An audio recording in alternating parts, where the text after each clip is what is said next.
Once upon a time, the infamous rover Reynardo plundered the floating isles. Then his mother called him to her deathbed. "Swear to me that you won't die on the gallows," she rasped. Reluctantly, he swore. And he whiled away his days at home with music, cards, and wine. But the Emperor had changed.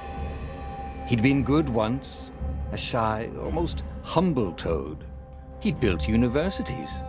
But then people started whispering about mass graves in the woods, midnight rituals, victims screaming. The Imperial Ravens would round up entire villages, and no one ever returned. The Ravens had come to Ubar scouting for ancient books said to be of great power. But the librarians had hidden the books, so they'd burnt the librarians. The citizens, outraged, had driven them off. The Ravens had come back with dropships. The kid had fled with one of those books. He was brave and dumb and wanted to join the rebellion. And Reynardo had promised his mother he'd protect him.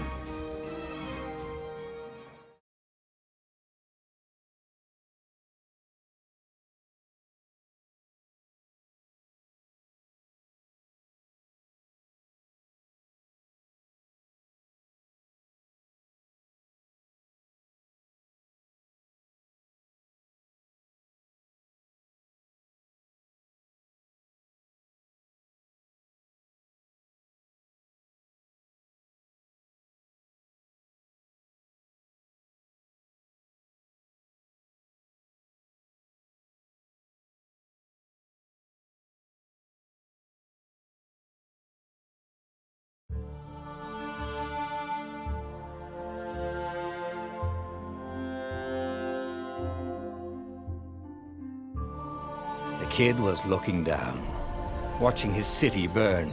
"Sorry, kid," Reynardo told the kid. "Look, if we give them the book, they'll leave you alone." "My mother died for this book!" "I promised her I'd protect you." "Oh, damn it." The kid had run off. With the book, of course. So Reynardo had to run after him.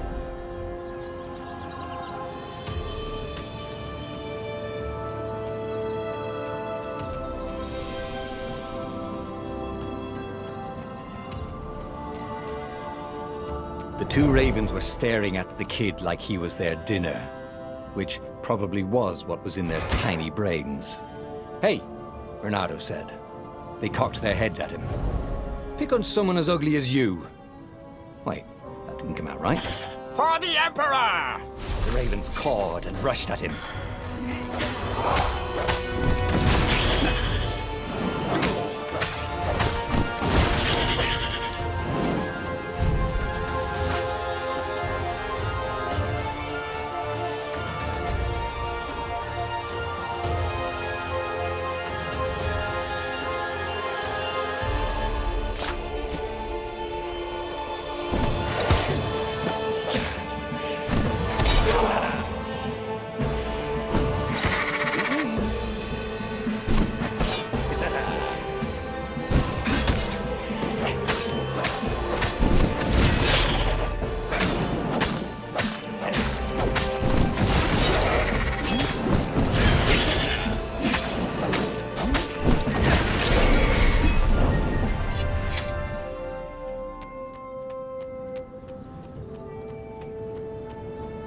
A dropship flew overhead. He hoped they hadn't noticed him. The kid.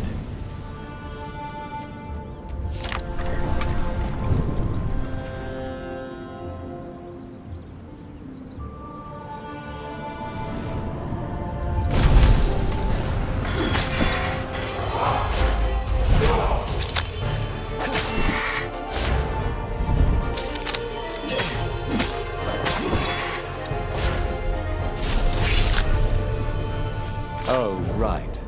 The Gate of Heroes.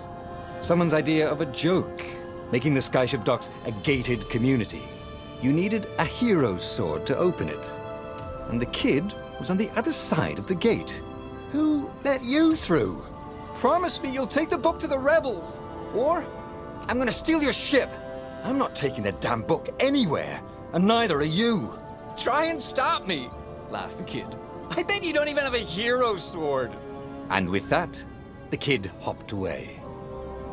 Had to hand it to the kid. He was an idiot, but he had guts. Where was Reynardo going to get a hero sword?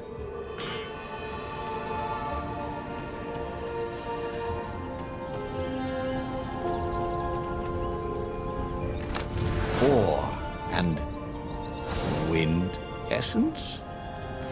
That sounds about right. I'll need a workshop, though. Perfect.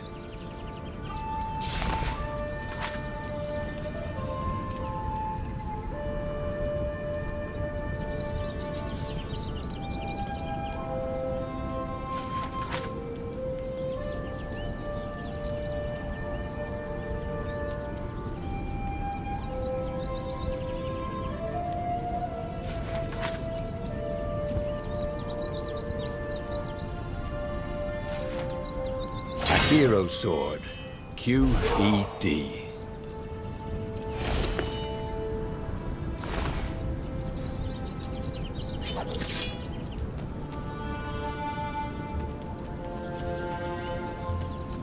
This is what he got for settling down and finding people to care about. The kid's mum had been a swell cook, and she'd laughed at Reynardo's jokes, even when he didn't know he'd made one. And then the ravens had come to burn her. And she'd made him promise to protect the kid. But she never told him where the book was, just the kid. He came up to a ledge. It was too far to jump. There'd been a bridge here before, hadn't there? And there was Peter, giggling at him. "How'd you get across?" he asked the kid. "Where'd you find a hook?" "I hopped," said the kid. Wise-ass kid. "Hey, look out behind you!" "Cute," said Reynardo. Ah, ravens.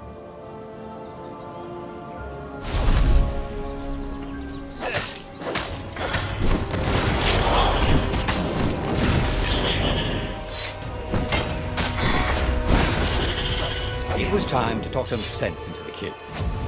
Just hook his way across the ledge and chase the kid down. Thing was, he hadn't used his hook since he'd retired. Maybe if he meditated at that altar there, he'd remember his old skills.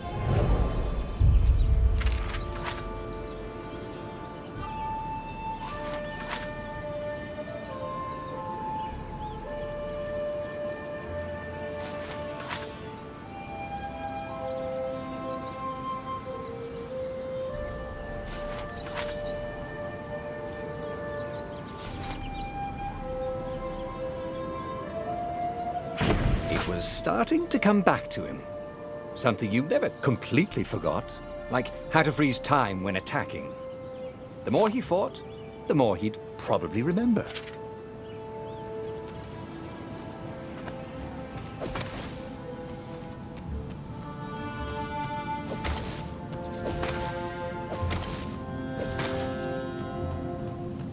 And there was the Farfarer. She was the fastest ship he'd ever known. She could do the Kestra run in 12 furlongs. Oh, so the salesman had told him. And something told him the kid was about to walk into an ambush. "Stop!"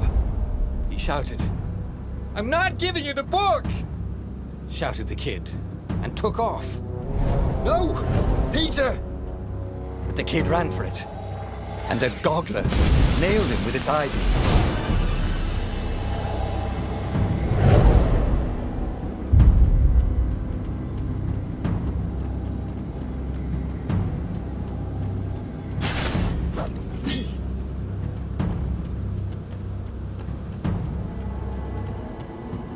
The book was unburned. Next to it were the buckles from the kid's shoes, in a kid-sized pile of ashes. Damn it, why hadn't he lied and told the kid he'd take the book to the rebels? The kid would be alive now. Really pissed off and betrayed, but alive. Oh, damn it. Reynardo picked up the book. He couldn't let the Empire have it now. He was going to have to get it out of there. He'd be a wanted man. Probably have to join the rebellion just to have a place to dock. Well, he'd hated home life anyway.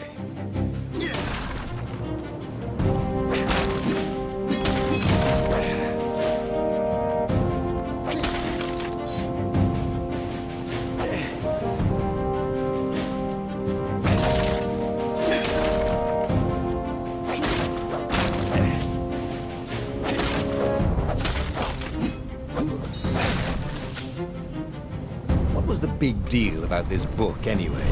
Maybe he should open it and find out. All that had been years ago. How many? The war was a blur, and now 3 Raven scout ships were chasing him. Where are you running, rebel? Cawed the Raven captain over the loud hailer. Renato could see them cranking up their catapults. Just going out for milk? Renato yelled back. Where can you run? Laughed the Raven horribly. Far behind him, another city was burning. The dark cloud above its island was thousands of Imperial ships. The fleet was doing a thorough job. Take us to the rebel base! I will spare your life! It cawed. The entire jury-rigged rebel fleet was only a few islands to the east. Beyond that were only the pillars of heaven. A sea of endless blood-colored tornadoes. The rebellion was out of time. Unless Renato could bring a game-changer. Maybe he could. Renato had found out where he could find the pieces of the Sky Ripper, the legendary weapon that had exiled the lost gods. Surely a legendary weapon could win the final battle. On the other hand, his old friend Lapino had sent Renato a desperate message saying he had a brilliant scheme to save the rebellion. If Renato could only rescue him. Renato dived the Farfarer towards the abyss. As he felt the heat of the jet stream, the Raven ships peeled off, not stable enough to follow him down there. Now it was time to choose. Lapino or the Sky Ripper?